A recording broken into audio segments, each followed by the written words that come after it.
Thank you for listening to Lone Star Community Radio. This program was broadcasted and recorded live from the LSCR studios in downtown Conroe, Texas.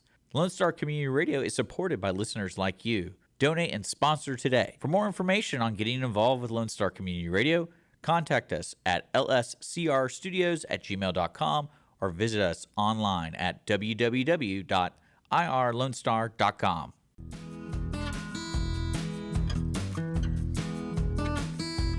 Hey friends, and welcome back to another episode of Genuine Business Stories, where we have real front porch chats that inspire success.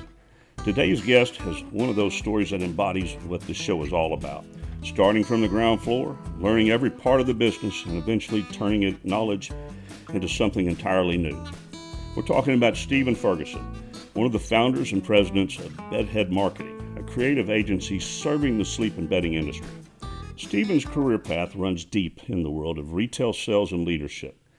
For his early years with mattress firm and Beds Express, to owning franchises and leading merchandising operations across the country, now he's taken decades of experience and built an agency that helps others in the industry through marketing, brand design, and sales training.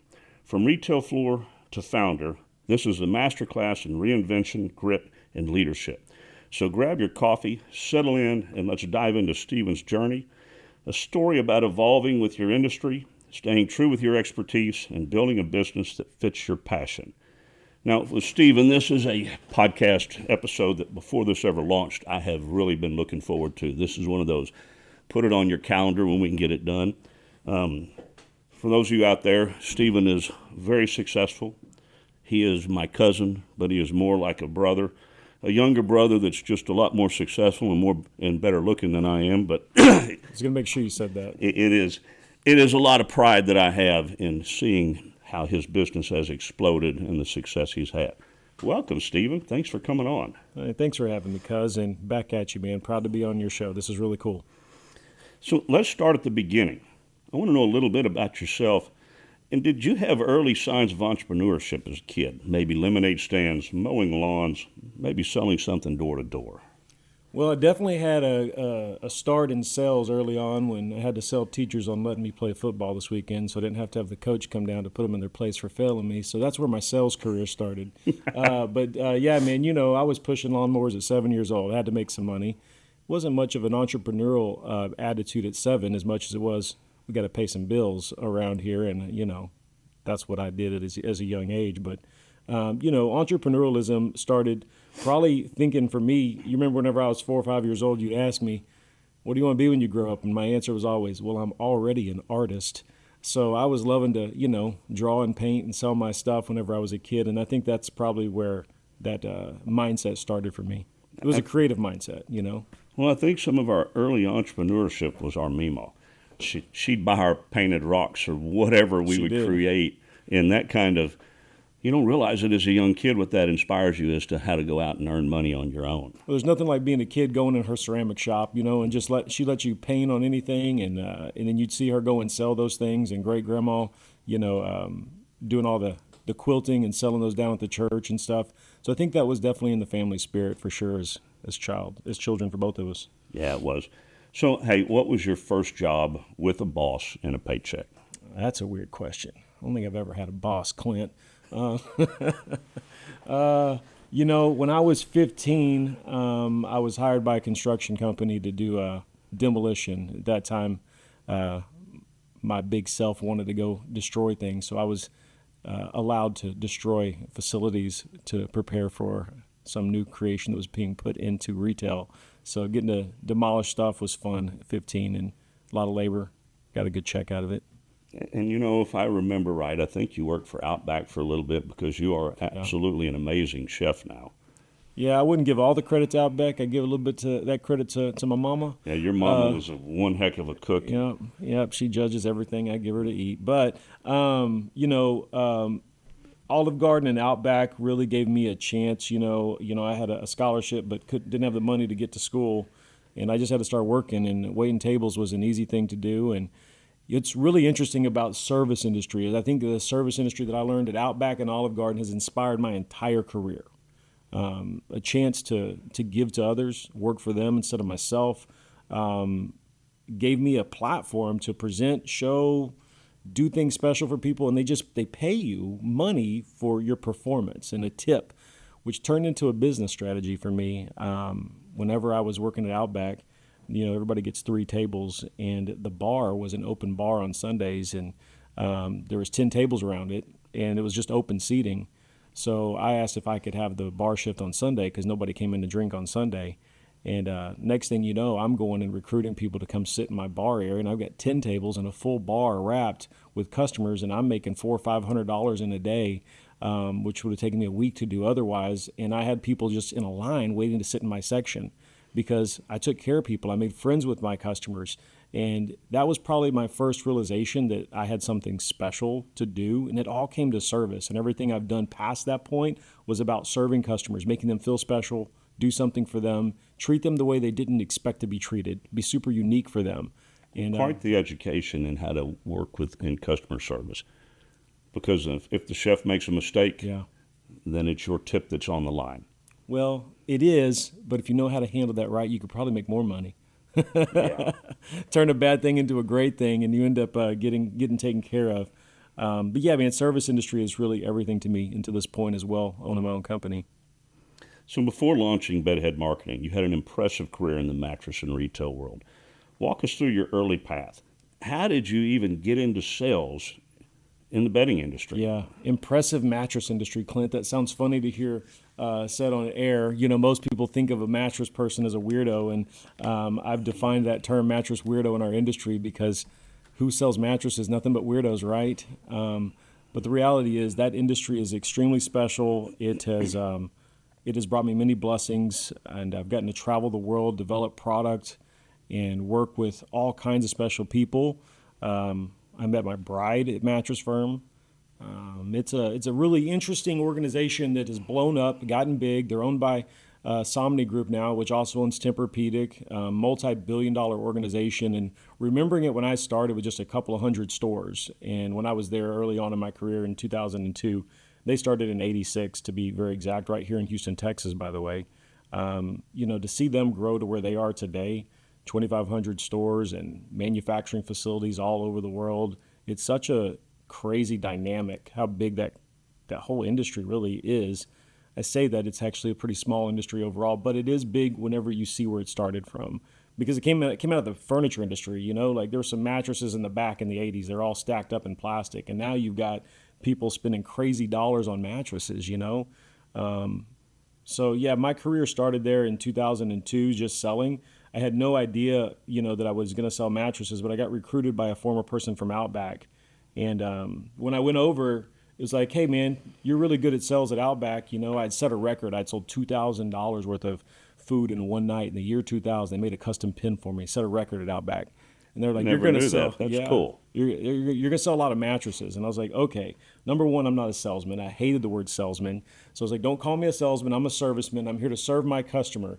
And when I joined the company, the average tenure, employee was in their late 30s at that time, which was old to me because I was 22 years old. Now I'm sitting here at 45 going, I wish I was 36, 37. But back when I was 22, I was just this young kid who wanted to serve the customer. And that first year on the floor, I was the number one salesperson in the company. And I set record after record after record on the floor, and I enjoyed it, every moment of it, before I decided it's time for me to move up into something a little bigger than just selling. That's a perspective I had never thought about, is with what you did at the restaurants, it really is sales. It's upselling. It was. The specials, the desserts, the drinks. It's appetizers, it's add-ons, and back then Outback Steakhouse was the largest, really restaurant chain in the world, selling more steaks than only people that sell more steaks than them, I believe, is what is it? What's the breakfast chain across the country? Waffle House. That's the one I'm thinking of. They sell more steaks than anybody. But besides that, it was Outback back then, prime steaks, but it wasn't just selling a steak. It was upgrading the steak. It was adding on a lobster tail, getting some mushrooms on the side, like give a full plate of food to that guy, and we had little Sheilas and big blokes for drinks. You didn't sell the guy a Sheila. Like, sir, do you want the Sheila or do you want the big bloke? Those were training things that we were taught to do to get the people to spend more money and order more drinks. It wasn't, do you want one? It's which appetizer do you want? that assumption selling. I learned all of that in a restaurant. And by the time I pleasing- got to a mattress store, I was slaying it. Pleasing your customer. I was listening to a podcast where they were interviewing Tillman Fertitta. I've heard of him. And one of the things he was saying is, we don't tell our customers no, because he has turned a restaurant business, which, as we all know, is a very, very high fail rate, right. not success. And he's turned it into billion dollar company. Absolutely amazing. But one of the main things he was discussing was, there's a steakhouse where you only ordered it, and it was here in the Houston area, and it was medium rare. You didn't ask for anything else, and Tillman went, no, we give the customer what the customer wants. That translates into most businesses where your customer service facing. You take care of your customer. You have to educate your customer. Your customer's not always right. And at the end of the day, you have to educate them, but give them a choice. Give them options. Let them make a decision through education. If you're just going to go in and tell them what to do, you're not going to have referral business, right? You're not going to grow your business. If you just do as they say, then you're just an order taker, and you're not really in sales or service. It's your job to give them knowledge and help them make an educated decision and not just feel pressure. Yep. Was there a moment where you realized when you started selling mattresses that this wasn't just a sales job, and all of a sudden the light went off and you went, this is a career? I tried to leave the mattress industry 3 times, Clint, so I argued with myself on that statement. Even though I knew it was a career, I thought I had bigger and better things, and I kept trying to leave and then kept coming back to it. And what I found in the mattress industry, different than being in the mortgage industry, being in the furniture side, other things that I had tried. I was in M&A for a while, which I enjoyed, but was difficult in acquiring organizations. What I love about the mattress industry and all these people out there, I know it's, again, the mattress industry weird. Why are there so many stores? The conspiracy theories. The reality is, in the mattress industry, I don't have to have 300 customers come through my door for the day and deal with the stress and chaos and thinking of the restaurant industry and worrying about all the food on the shelf that's going to spoil and expire. I could have a mattress, buy a product and have it made within a week and have it available for my customer right here in the USA. I don't have to wait for stuff to come in. It doesn't go bad. It doesn't spoil. So the art of doing that in managing the business is so much easier. But the hard part of the mattress industry is what I found that I had the most skills in. And it's the ability to find a customer's needs, which they don't always know what their real problems are, but they come in, my back hurts, my shoulder hurts, I'm tossing and turning, my husband snores, keep me up at night. And the ability to listen to them and then find creative solutions with not just what you sleep on, but how you sleep on it. I literally changed the entire mattress industry with that concept of teaching people a whole new way to sleep. Today, most people walk in the store and they get a mattress that moves up and down. And that's because of what I did in 2004. I realized by changing the way people sleep and elevating their head, they could breathe better. I could take pressure off their shoulder and back. I could help them with circulation and restless leg syndrome. All these medical problems. Technically, without a medical degree, I could help them with how they sleep at night. A third of their life laying on a mattress actually improves their entire lifespan. It's not just helping them get a good night's sleep tonight. It's about making them live a better and healthier, longer life through sleep and wellness. And Clint, you work out, you hit the gym. You've always been my big swole cousin. But if you don't recover, the gym's been hitting me lately. Well, he hit you in the gut. But the reality is, if you want to work out, all you want. And I've worked with major athletes. I worked with the Astros when they went to the World Series in 2005. I worked with all of them, helping them get a good night's sleep. It started with Lance Berkman. So, wasn't that our first World Series? That was our first World Series because I helped them sleep better. I always take credit for that. I think you did all this because when you were started your career, you decided to become a sleep expert and not just sell mattresses. That's right. And if my memory's right, correct me if I'm wrong, I believe you've even written a couple of articles on sleep because of your expertise. Yeah, I've had a lot of articles written and been interviewed a lot, Clint, in that industry specifically. I don't do a lot of podcasts like this outside our industry because, again, the mattress industry is not always respected, but inside the industry, I've been a part of a lot of special stuff regarding sleep, wellness, sleep posture. In that adjustable base industry, part of the industry changed whenever I did some really big things for the industry. And now it's not just what you sleep on, but how you sleep on it. That thought allowed me to educate people in a whole new way where people were referring to me. And I mean, every day somebody walked through the door and asked me by name, and I had no idea who they were because of the referrals that I was getting. And then my business just started flooding. I was writing over $1 million a year in just mattresses, back in 2002, 2003, like really early on. And since then, I started training multiple people and developing others. And there's multiple people today that do $3 and $4 million a year in mattress sales, all because of those skills that were developed back then and that knowledge that's been shared. So, yeah, it's a very interesting place to get your. I didn't grow up one day and say, I want to sell mattresses. It just happened, and I've tried to leave Clint, and I can't. I just keep coming back. So I said, you know what? I'm just going to start my own company in this industry and take my knowledge and offer it to everybody, and that's what started Bedhead. So I think it's so hard for you to leave the mattress industry that even now, I believe you recently became engaged to an incredibly successful person. Yep. That she's beautiful, she's intelligent, and she is in the mattress industry and highly successful. She's a mattress Meg, and I'm Bedhead Ferg. One day she'll be Bedhead Meg. I don't know when we get married, but it's the joke everybody in the industry talks about. I asked her, I said, we're getting married. This bill's getting stacked. Do you mind if I get some sponsors from the mattress industry? Because I think I could get this whole thing paid for and maybe even make some money on it. And she said yes, and then she said no. So we just got to pay for it now. So without your career, who has influenced you the most? Outside of my career, early on, you talked about Meemaw, and we brought up Grandma. Those old ladies in my life early on taught me a lot. I think Meemaw said something to me whenever I was a kid, and I was thinking about this on the way over here. What, you're my favorite once you displaced me from that role? Besides that, she, when I was playing baseball, and I think, this may have something to do with you, but when I was playing baseball, she, I'd always just brag, I'm the best. And I think I might have had a little bit of cockiness in me at a young age, hitting those home runs and bragging. But she told me one day, she goes, Steven, you're not going to be the best baseball player. There's a better baseball player out there than you. And I'm like, who? Introduce me to this person, Meemaw. She says you already know him. Yeah, it's your cousin Clint. But then she told me that, and then she told me the same thing whenever I was doing art. You're not the best artist. There's a better artist than you out there. And then she told me, she goes, you're never going to be the best at anything. Stop trying to be the best at something and be great at everything. And that, really rung a bell to me as I got older in life that, I'm not the best salesman. I'm not the best artist. I'm not the best at anything, but I am super diverse. And it's probably the one thing that I'm most noted for in the mattress industry is my ability to communicate in different languages. And I'm not talking Spanish and French and English here. I'm talking about I speak merchandising, I speak marketing, I speak logistics, I speak consumer language, I speak, salesperson language.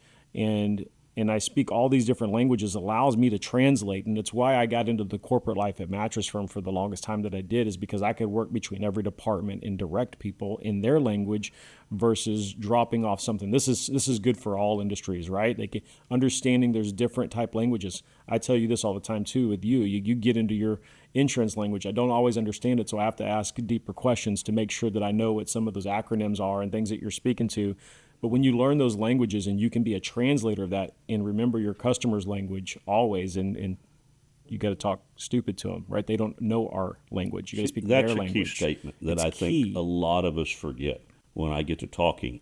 Even though I try to teach how your coverages work, my customers, I tend to forget, and all of a sudden you're throwing out acronyms that are between you and your other agency owners that you speak or your underwriters, and you forget. I think experts in all industries tend to do that, and that's right. And you're right, where we got to pull it back so that we make our customers feel involved, so that they can grow in it. So I think with Meemaw telling me that I'm not going to be the best at anything and try to be great at everything has led me to where I could be an entrepreneur, start a company, and I'm not the best on my team at anything, but I'm good at everything, and I can help them find their path to their success with all my creatives that work for me. And I've got such a talented team, but I can work with all of them on any subject matter. And some people that I've worked with or have worked for me kind of have their own swim lanes.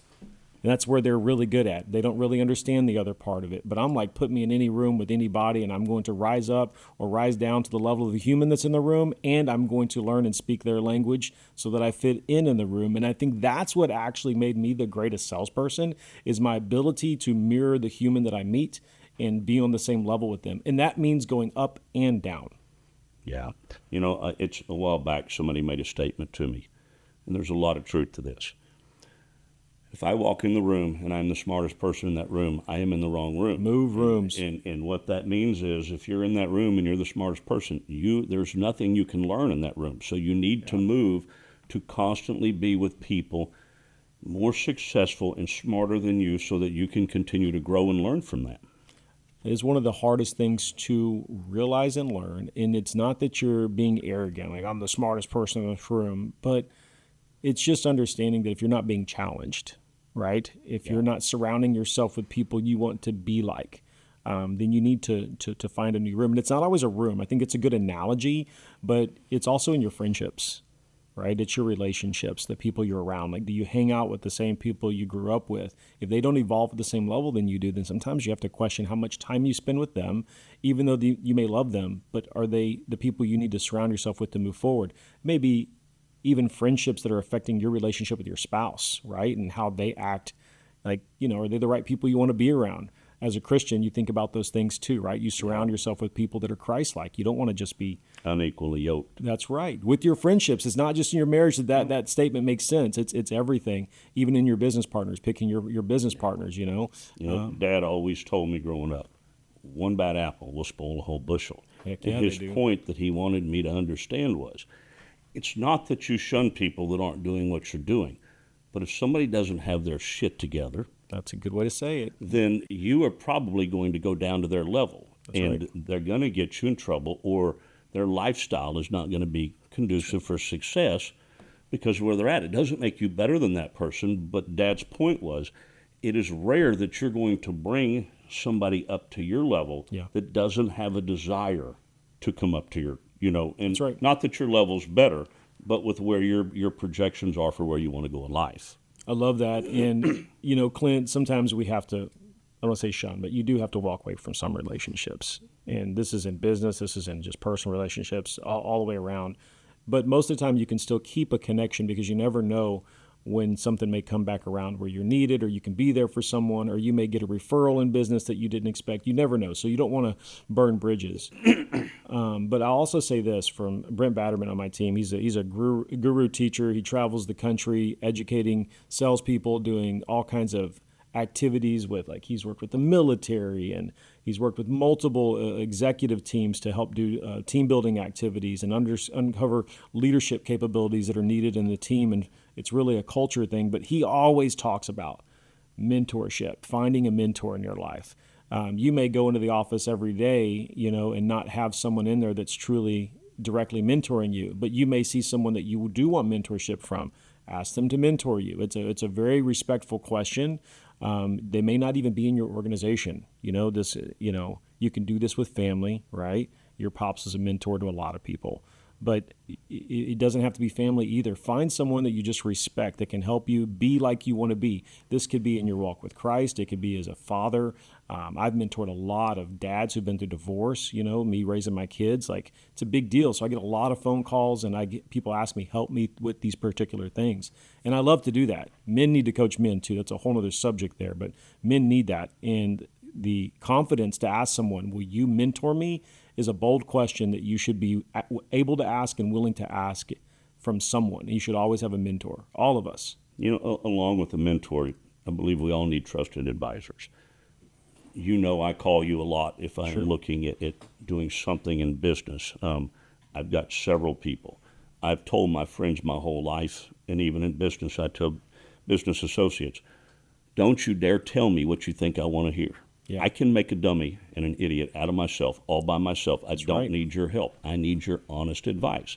Doesn't mean I'm always going to do what you suggest, but I'm sure wanting it so I can take into account, and it may alter the direction I was going, not completely to your direction, but there are flaws in my thinking there. And I think that is very important. And I find too often in life, and I see this more with our youngest generation, quit being a know-it-all. Yeah. And especially if you're around somebody older, then absorb their wisdom so you can become better. Love it. And quit telling them, oh, I know. If you're somebody that goes in and you get another job and you get hired somewhere, that boss or your trainer does not need to hear, I know it. Close your mouth. You may know it, absorb it, and then when they're finished training you, you'll look all the better because you've already knew enough, and then they added to it, and then you can really excel. That's and right. I think too many people fail to realize that in business. I think that I told you I'd listened to a podcast about Tillman Fertitta, and I think he wrote a book that was Shut Up and Listen. And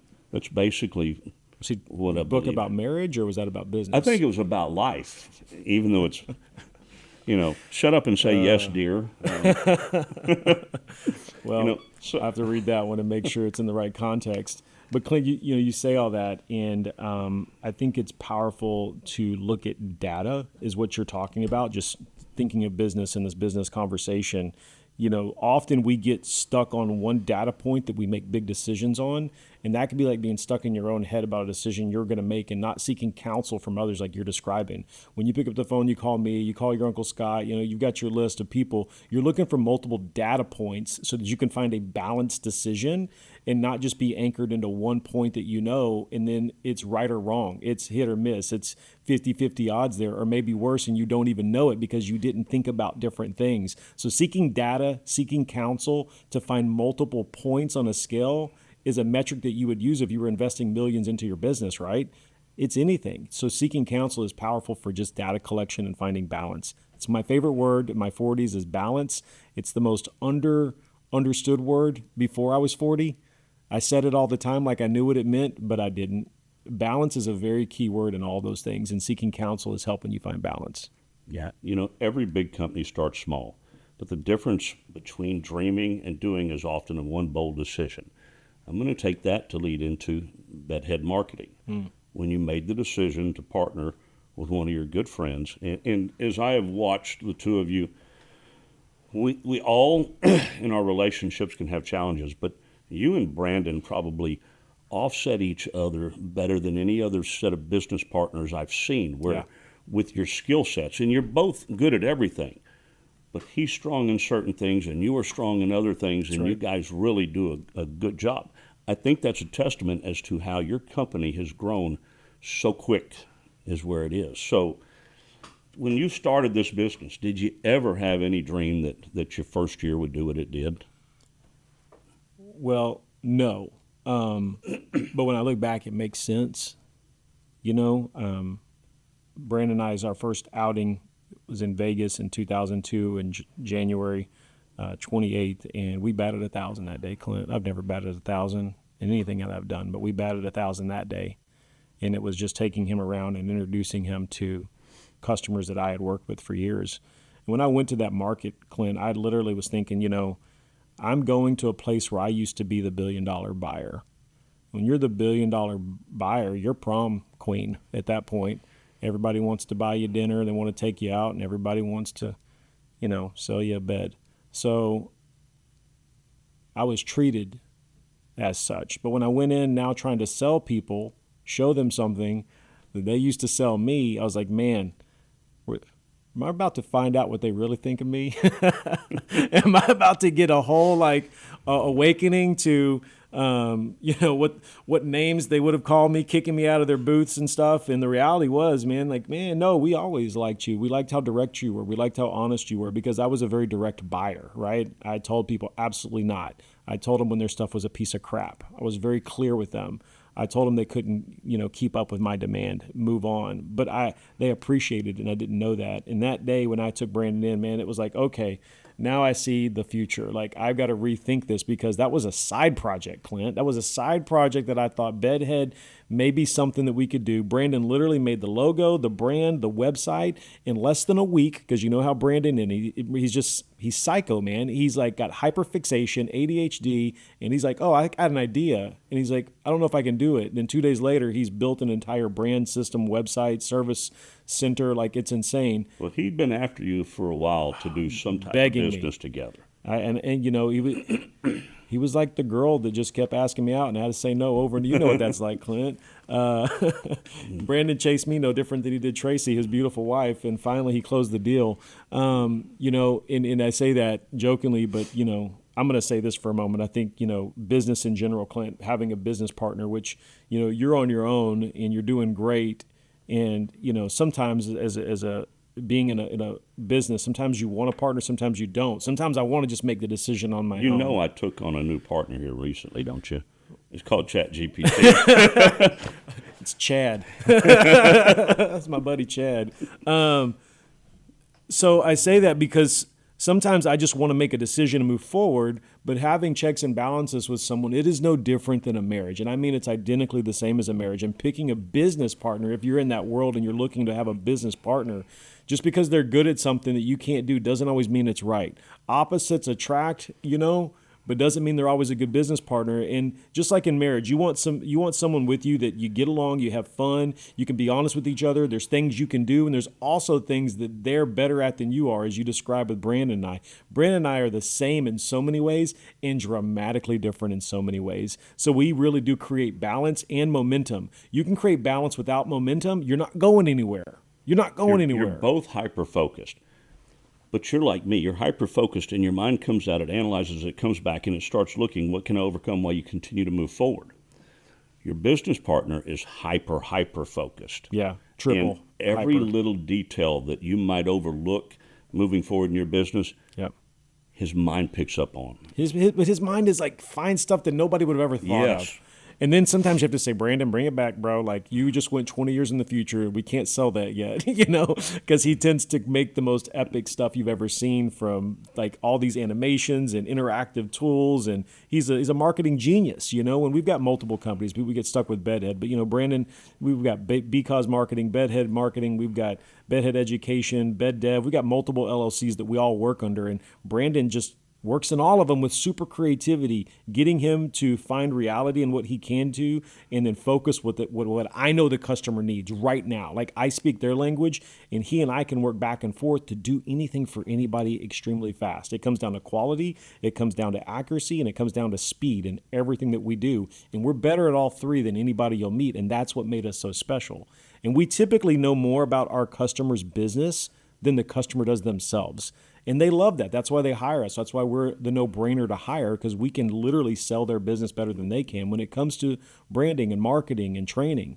Yeah, you're more than just a marketing company. You are a company that goes in and helps to train, helps to coach. Well, our number 2 SKU is consulting. People just pay us for our thoughts. We're the extra heads in the room. We're Bedhead. You want us in the room because we speak the industry. We understand that.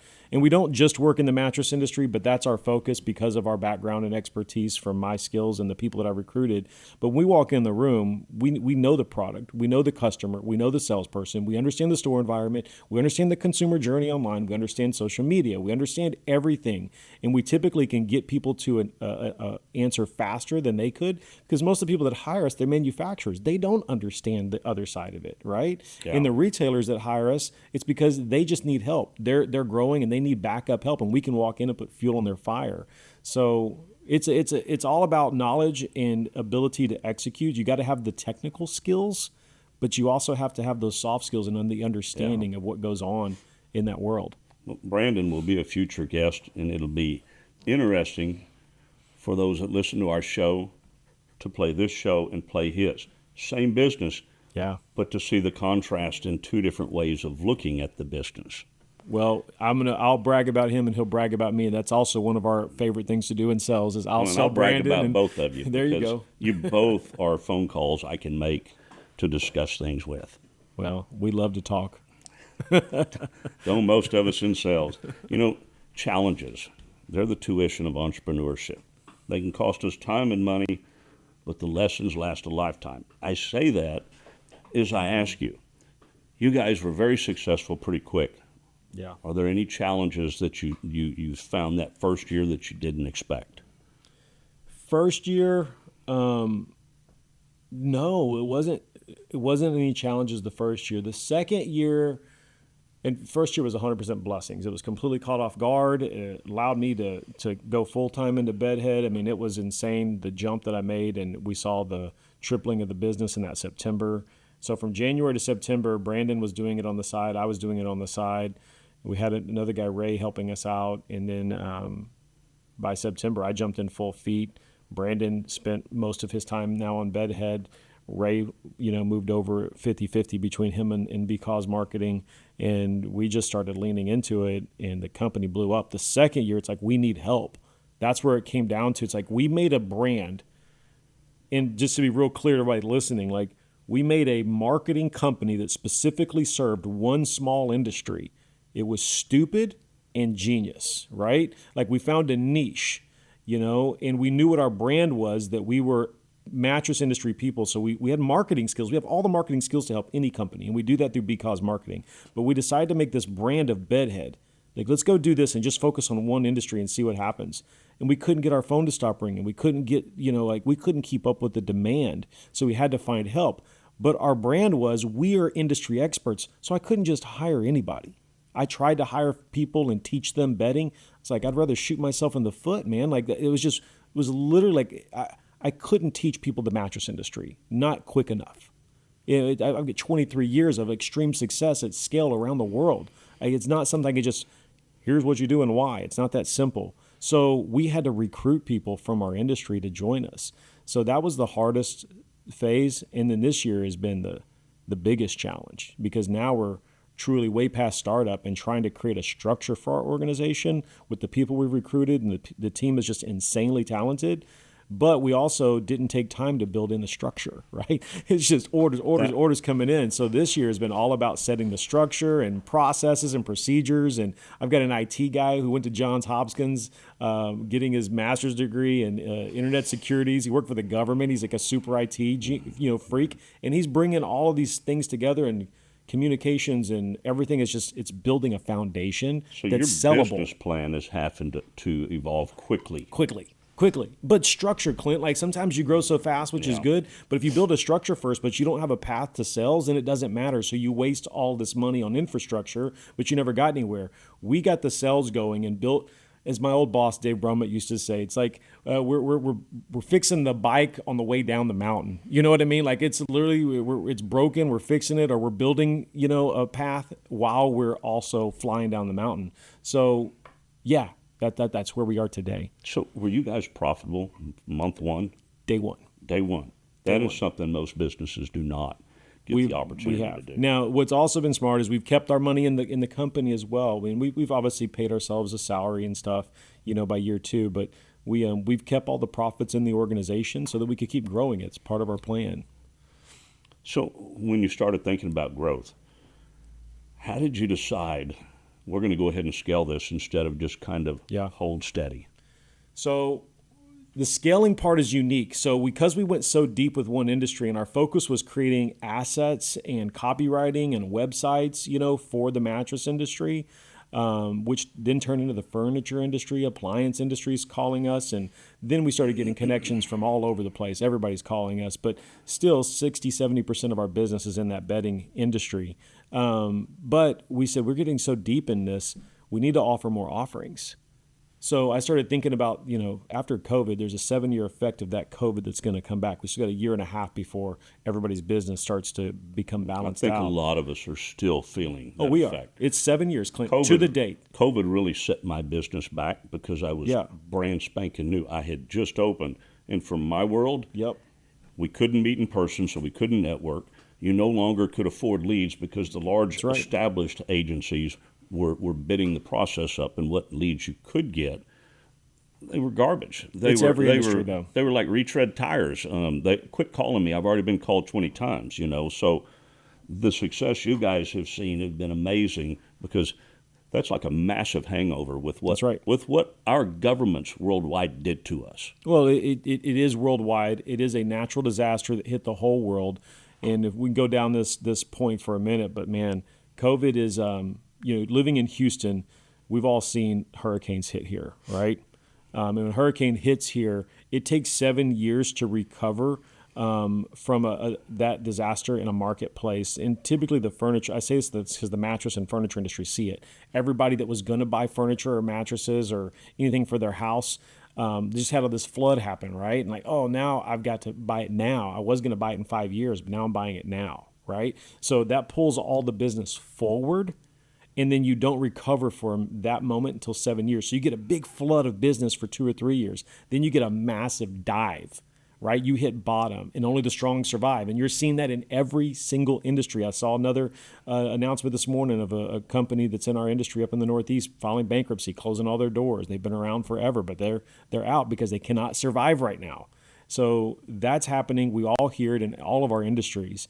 But in a year and a half to 2 years, you'll see it start to stabilize and come back. It's not going to peak like it did in COVID, but it's going to stabilize. You're going to get back to a plateau, so you can start giving yourself some new anchors. So I say all that because COVID was a very interesting factor, because for us, we're out there launching in the middle of it, as it's going down. So for us to become stabilized and profitable from day one through that time was really powerful. And now we're like, okay, what's going to happen in a year and a half? What do we need to stabilize on so that we can continue to grow? When we discuss businesses that have been around for a while, that all of a sudden we find they're filing bankrupt. Years ago, I read a book. It's not the big that ate the small, it's the fast that ate the slow. Sometimes I think you can get so big that it becomes really hard to pivot when you have to. That's right. In order to readjust with what gets thrown at you. You also have those that don't want to pivot inside of your corporate organization, and you've got a warring factor behind the scenes that the general public don't know. And, look at the restaurants that are gone. I believe there was one called Big Boy, with that big boy holding a hamburger. Where did that go? And it's because they didn't stay fresh, and they didn't pivot. Last I saw them, they were floating in space in an Austin Powers movie. Yes. Big Boy's gone. There's a lot of things that have gone, Clint, and, you're seeing consolidation everywhere too, which is, you go down the political perspective on that and it gets kind of scary. But, big business, big government, they're all working together, and consolidation is scary. And for us small companies, these startup companies, you got to ask yourself, like, why do I exist? If you can't answer that, and I mean that, take that as deep as you can. Simon Sinek says start with why, and if you can't explain why you exist, which means there's a problem and you are a solution. That's what why means, right? What is the problem and how are you a solution? If you have that knowledge, I exist because of X, then you can actually start doing something. Then you got to figure out what your brand is, your business brand, your personal brand. Like, Clint, that cowboy hat, that is now part of your brand, You remember I fought you guys on this. I told you, just shut up and do it. And you did, and it works because it has worked. It fits your face, it fits your voice, it fits who you are as a person. You're one of the most trustworthy people I've ever known in my life.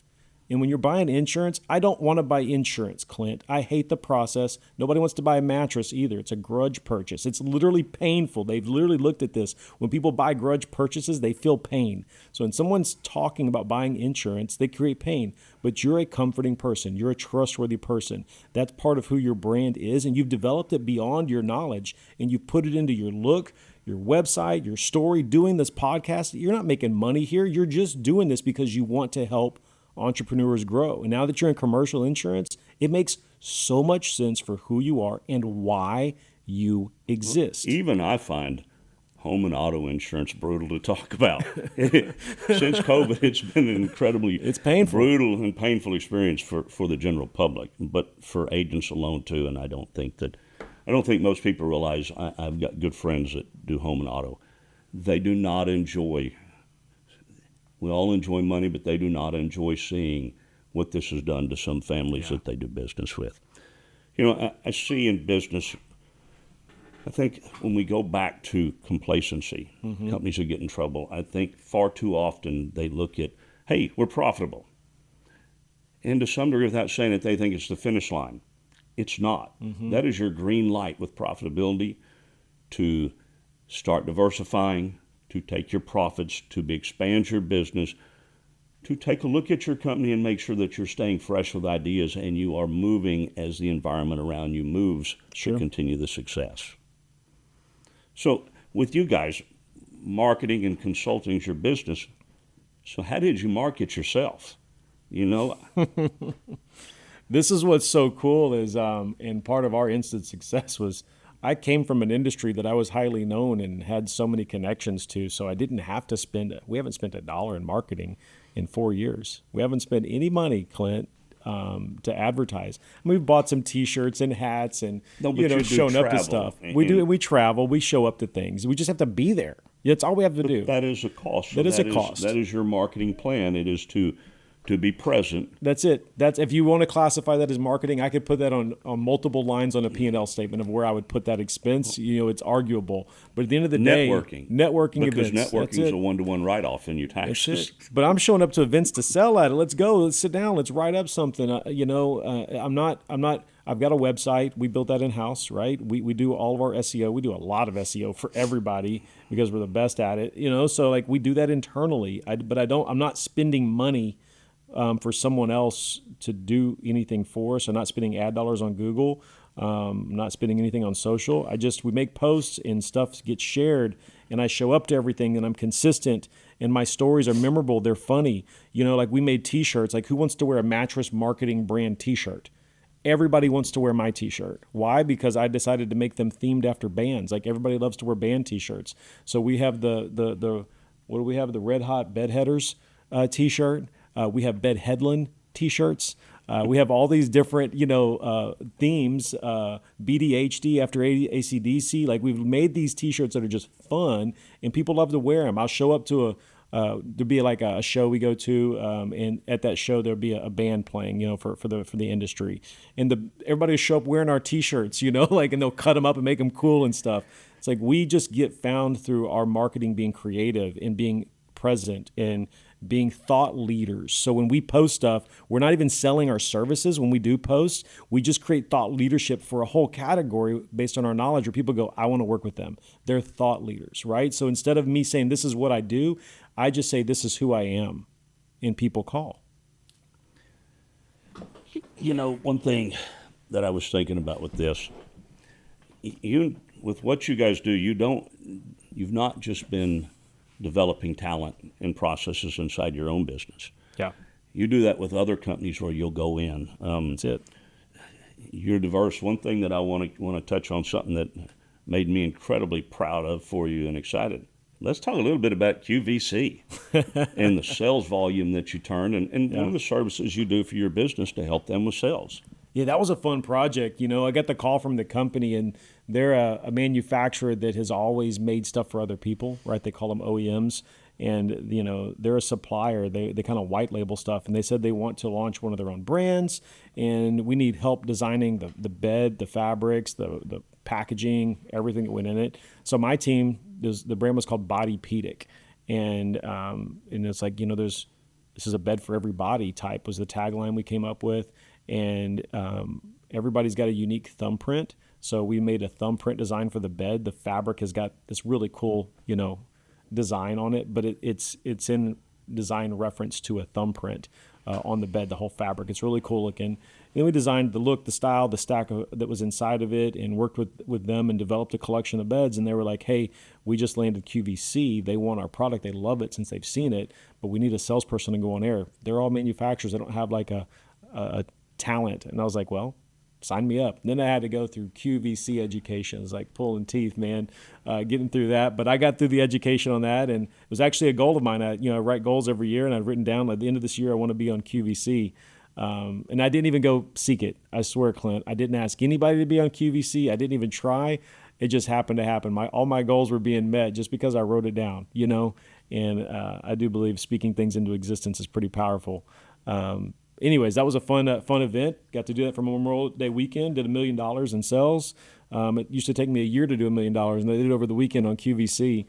Sold out of the products, and it was a good check for my career. Anything on the horizon for getting to do that again? Yeah, there's definitely conversations and other brands that are asking me to represent them on QVC. So having a specialist go in on a particular product is good for QVC so that their hosts have someone to intermingle with. Their hosts are so talented, but they're not always experts in every category. So they're smart, they know stuff, but bringing in a specialist just helps sell through. So it's a cool dynamic. Most people look at the ROI in a monetary sense. Sure. I think with your business, what you guys have shown, it's not just monetary. It is your relationships, it's your center of influence. Visibility. Your QVC was for one customer, but just having other businesses that you do That's right. know what you guys did in that instance for that customer is huge for long-term return on your investment that you guys have put into your business. Yeah, it was good exposure, Clint, and we have other people that can do it as well on our team, and it's just one of the examples of how we're not just a marketing company. That's why we've changed our name from Bedhead Marketing to Bedhead Services. And then we have Bedhead Education, where we do all of our training and LMS building for learning management systems and speaking events. And we have Bedhead Business Development that's developing product and selling it like we did for QVC, or selling it to retailers. Where we're like 1099 reps basically. So we've got all these different things. It's like, what do you need us to do? So how many different companies do you have now? 5. And how many years have you guys been in existence? 3.5. 3. That is huge growth quickly. Yeah. And I love the way you guys have diversified to realize that you can separate certain items that You need to. They need their own P&L. You can do that in a business, but also, every business you create should be built to be sold. And as somebody who was in M&A for a while, I've learned what that means, right? You got to have the product, you got to have the processes and structure, and you have to have the people that can operate it. And those things should all make sense as to why that brand exists. But me doing education or selling on QVC has nothing to do with a marketing company, right? So we've separated those things so they each have their own P&L. They're all growing to where they can live on their own, and potentially some full-time people are already working for some of them, but all of them will have full-time employees. Some of them are side projects, just like Bedhead Marketing started 3 years ago. Some of them are side projects or working on the side until it's got enough revenue that I can put someone into it full-time, if that makes sense. Both of us had one thing that was similar in our careers. You were over markets of stores for years with sales. I was over markets of agents for sales, responsible for developing sales. But now as a business owner, how has that changed with your leadership style and even hiring? Because now with what you guys do, you're not just hiring salespeople, you are hiring individuals that have a lot of background, a lot of experience. So you're looking for something different now than you did before. And how did you make that adjustment to know? Because just because somebody's been successful in the industry doesn't mean that they have the skill set, and you've done a good job of finding your team that had the skill set that's needed to help your other businesses that you work with. Yeah, Clint, that is probably one of the biggest learnings of being an entrepreneur. When you work for a big organization, you're hiring and firing, and I've hired and fired thousands of people at this point in my career, but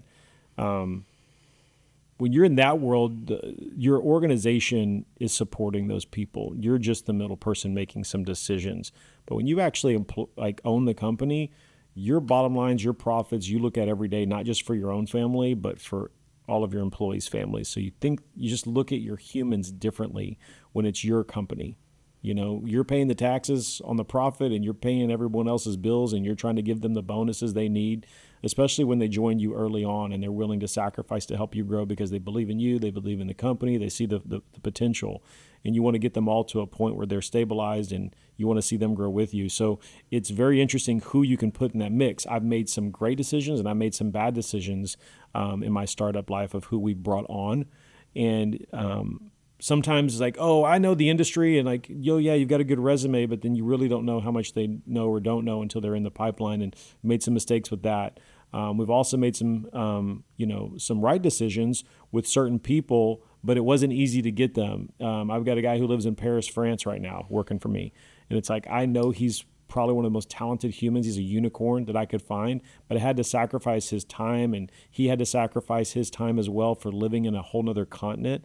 I've got customers in Europe, but they all come to American time when they want to work with us. So some hard decisions in who you hire, Clint. But at the end of the day, that's probably been the biggest learnings, and probably the number one thing out of everybody that's on my team as in a startup is you got to be willing. How do I say this on air? In the corporate life, I'm just going to say it, we're fake. We're just fake as F, man. Like everybody in corporate. Let's just be really clear about it. I am so in the mindset of being my authentic self every day. I don't have time for BS in a startup. I don't want to sugarcoat stuff. Yeah. I don't want to give you 14 positives for one negative. My team knows we are hypercritical and we're fast. So that means Criticism comes fast without anything soft. That sucks. Fix it.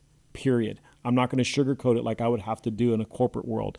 So that means I have to have humans on my team that can handle that. Part of our pillars is creative review every day. Every day. That's bad. That's good. Check that. That's taken too long. Where is this? Like, it's attitude, and then let's get a beer. You know what I'm saying? Like, let's just go. And sometimes there's certain personality types, which you can imagine, Clint, that can handle that, and there's others that can't. So my personality metrics for my startup needed to be in its own check. You know what I'm saying? Like, I had to figure that out quickly. And we did, right and wrong. We have the right people now. I think you'll remember I've told you for years. You've told me I hate corporate politics, and I've always told you a little BS goes a long way. It does. I'm good at it, though. You know I'm good at it. You're really good at it. There were times you just refused to do it. You got the phone call. Yeah, well, it's also, just because you're smarter than your bosses when you work for other people doesn't mean you go in and you make them look stupid. Yeah, and I made those mistakes in my career too, and you always reminded me of that, Clint. So when you are going at such a fast pace, there've got to be some hours that put in. There's constant deadlines. How do you find that you keep your team motivated? Keep them on pace. Things get hectic. Yeah. Keep them from burning out. I you say that, and it makes me think I should be doing a better job of it too. You know what I mean? We all have to find ways to take care of our people and give them some love back. Taking them to some shows.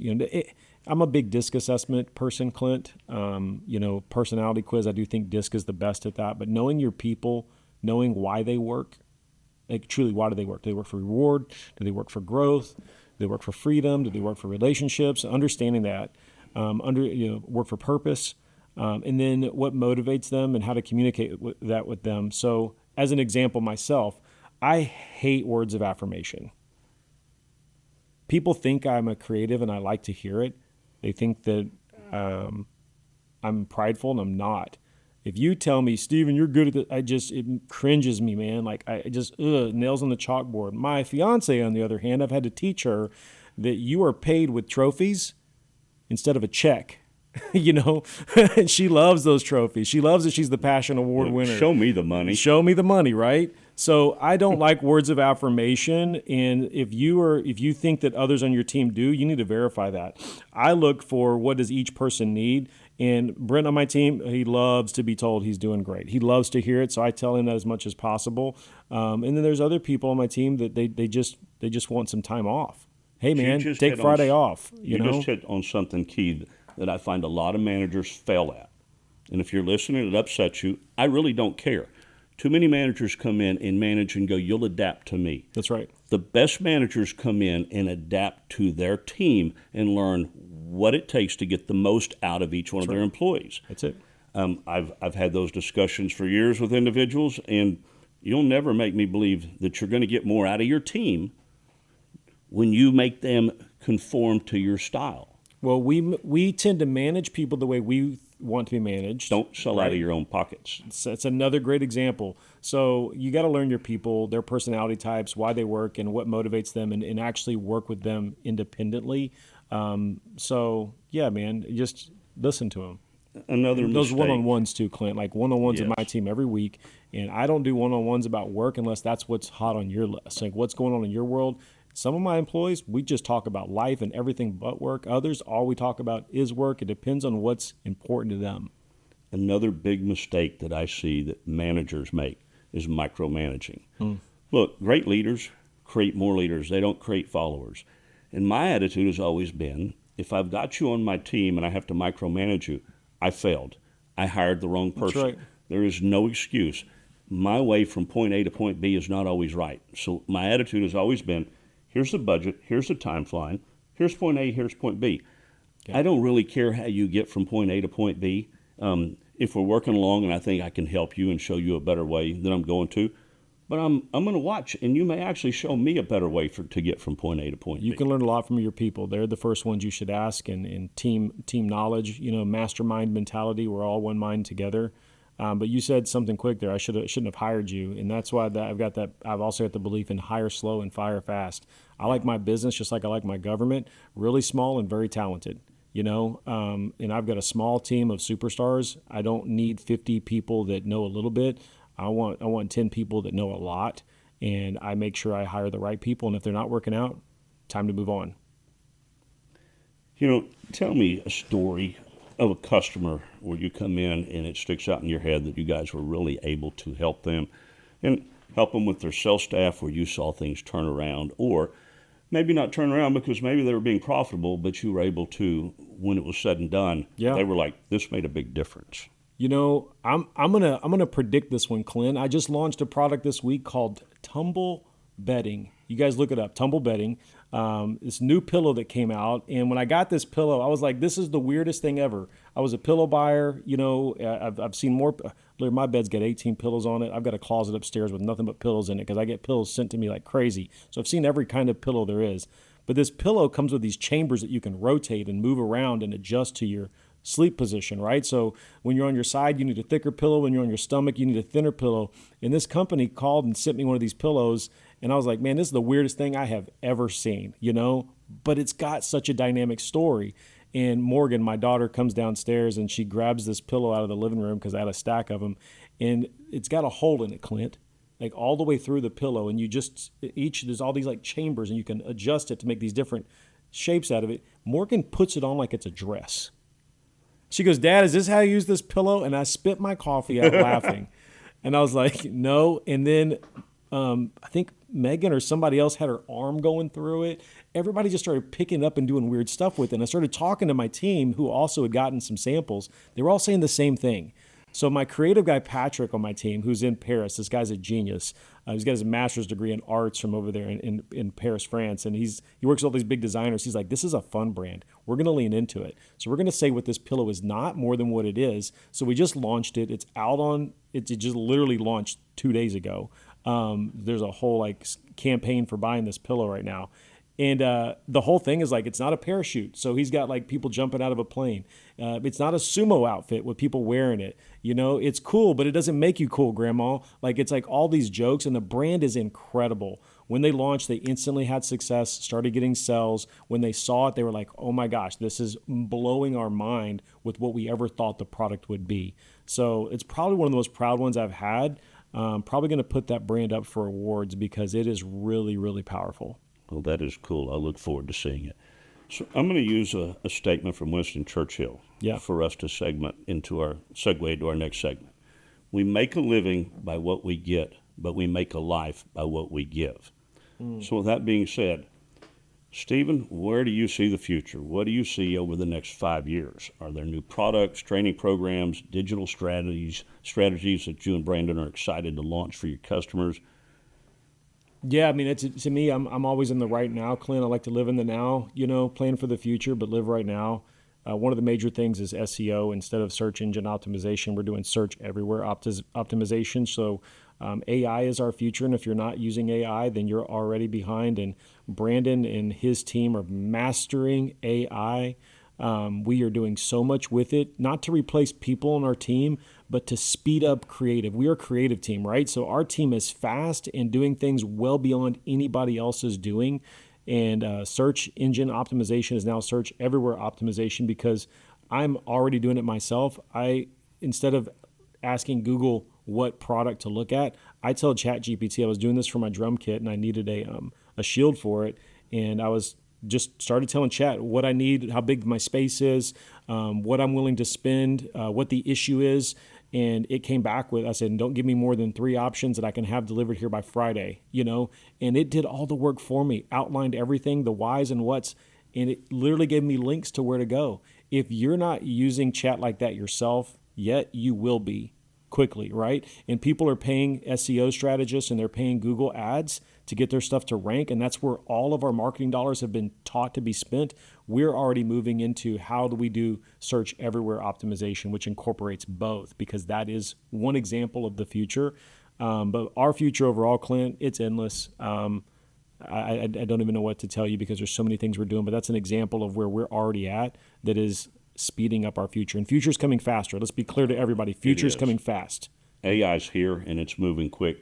I have found that with my own business, I can upload a policy for somebody Intel chat, I need you to go find these sections for me and pull them out for Yep. me. Instead of going through and reading 40 pages worth of documents, it'll be, go find this, bring it to me, and it will bring it forth, and not just here, go read it. It'll pull it out for me so that I can go, okay, that's what I needed to know. Yep. You know, so how do you personally define success now compared to when you first started? And I mean that first day you walked in on the showroom floor to start selling the mattresses. It's never changed, Clint, and I beat this into my kids. If Matthew's here, you could ask him what defines success, and there's 2 words. It's talent and drive. And I always use Jerry Rice as a good example of this. I was watching a highlight reel of him last night. There's a lot of athletes we use, and athletes get overused. But I use Jerry Rice for this analogy more than anything because Jerry Rice was not the greatest receiver, but he had the best work ethic. You say the same thing about Larry Kobe. Bird. Larry Bird, I would say Kobe's probably the best example of this today.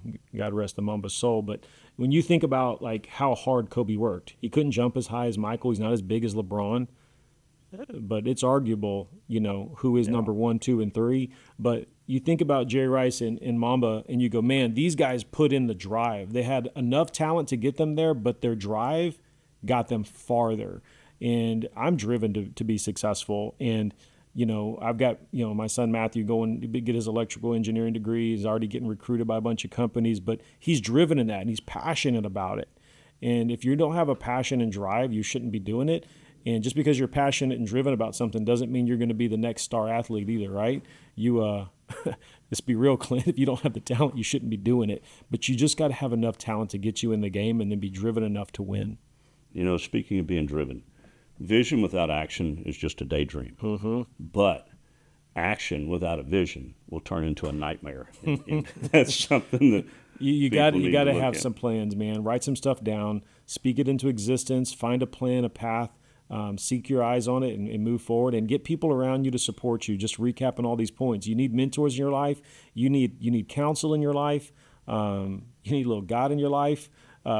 Find that path and move towards it every day. And you got to be willing to take what comes along the way too. To be very clear, not everything's going to be daisies and tulips here. You're gonna deal with some shit, right? But tulips grow in shit. So lean into the fact that where you're going can be beautiful, but it's not an easy path, and just start moving there. We were discussing AI, and the one thing I think AI helps us do as a CEO, if you want to predict the future, go create it. Now, with the vision of AI, when you are using it properly, that helps you somewhat start seeing where you need to take the future, and it's really a tool that lets us see things we couldn't see before. Properly, Clint. The key word is properly. Exactly. I use AI every day to prevent white pages when I have a creative stop. When I do know what I want and I just need it organized quickly, I use it, but people don't know how to use it properly. I can tell when people are using AI. It's so easy in emails and social media posts, and it's being overly used with ignorance, and it's being properly used by those that get it. And you better they're going to check pass it too, up. because I have found I've had some debates with chat. In fact, yesterday I told chat, if you can't do something, let me know. Quit wasting my time by spending an hour of asking me additional questions and then going, oh, I can't do it, because we're doing stuff similar before. But it is still, as I joked, it has become my business partner. Yep. And I'm kind of funny. If that is self-learning, I'm nice to it. Yep. I tell it thank you. I ask it please, because I do not want to piss it off and have it give me faulty information because it wants to get mad at me.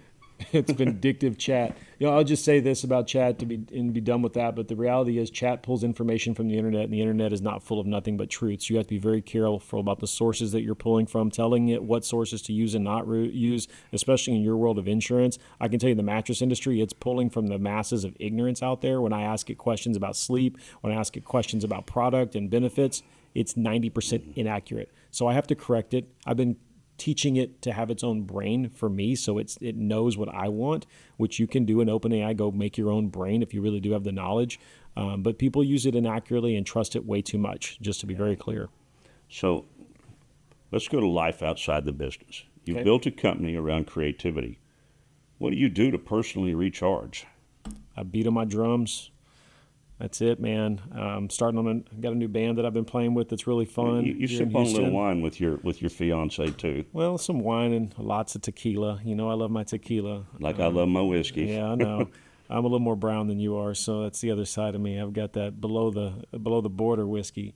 Yeah, man. I spending time with Megan is obviously my favorite pastime. She's everything, and getting to go see my kids. You know, music shows. Just took the kids up to see a concert in New Jersey. That was fun. That was her Christmas present. They're both going to college now, but we got to do that. I'm going to go see Morgan tonight, so if I can get a chance to get away and go see her at A&M, I'm going to do that. I'm taking your mama with me too. We're going to go surprise Good. her. Yeah, your kids are more like a nephew and niece to me, so give them a hug for me. I will. You know, has your music helped to influence your creativity? Music and cooking and painting, doing yard work with all of my succulents. You are an amazing artist.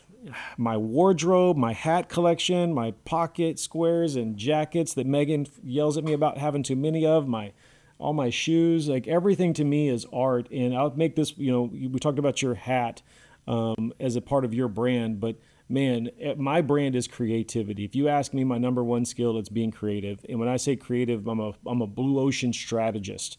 In every business I work with, I don't care what you make or what you do, I'm a blue ocean strategist. I want to help you find what's unique about you. If you don't know what that means, being a blue ocean strategist, read the book, Blue Ocean Strategies. It's changed my life.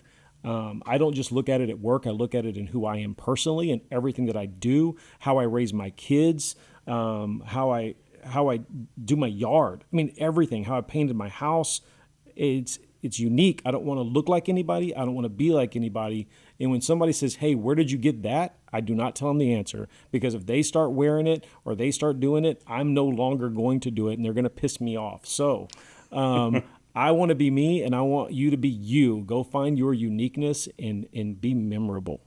So as we start to wind this down, if you could go back to your first day as a new entrepreneur, and that actually goes back before your partnership with Brandon and, Sure. and all of your Bedhead and businesses, what is one piece of advice you would give the younger starting out entrepreneur that you've learned? You don't have to jump all in on day one, but you need to start, and start now. Start something. It could be a mood board. It could be using Pinterest, giving you some ideas to just tag things that you like.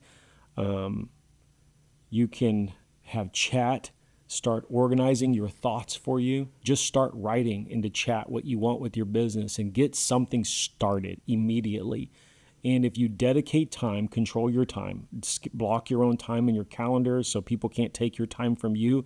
It's the most important thing we have in life is our time. And start moving forward.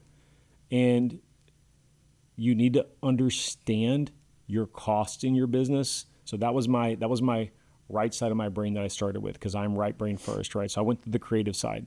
The left side of my brain tells me I'm a very whole brain person, but it comes in order for me. You need to have logic and math. If you don't have a lot of people have an idea for their business, but they don't quite have the math figured out yet. And then they jump in. This is why restaurants fail more than anything, because I'm a good cook doesn't mean that I can run a restaurant and understand what it costs to move inventory and not waste food or overproduce something, right, in a restaurant. So you've got to do the math. You've got to have someone with the math mind to help you. If you don't have that, you don't have to have that skill, but you have to have the math. Math is a lost art in this world. That's why I beat it into my kids to be math. My daughter's going to be a statistics major, and my son's electrical engineer. Math and science is where the knowledge and success is in business. And if you don't have that, then seek it and start building it instantly. Yeah. Well, with your statement about just start, the best time to start was yesterday. That's right. The next best time is today. So what is one piece of advice you'd give to future upcoming entrepreneurs?